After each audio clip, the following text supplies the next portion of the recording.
Welcome to my YouTube channel. இந்த வீடியோல அந்த பென்சிலை யூஸ் பண்ணி எப்படி டிராயிங் பண்ணலாம்னு சொல்லிட்டு பார்க்கலாம். ஃபர்ஸ்ட் இந்த டிராயிங்ல பேசிக் லைன்ஸ்லாம் டிரா பண்ணிடலாம்.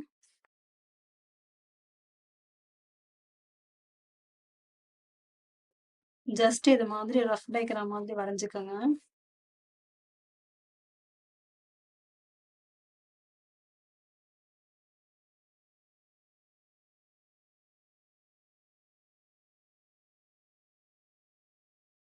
ரூம்ல இருக்க ஒரு இமேஜ் மாதிரி வரைஞ்சாச்சு.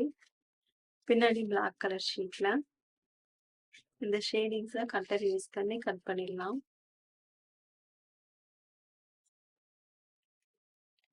கட் பண்ண பாக்ஸுக்கு மேல இந்த பேப்பரை ஸ்டிக் பண்ணிடலாம். இந்த பாக்ஸுக்கு பின்னாடி லைட் செட் பண்ணிக்கோங்க.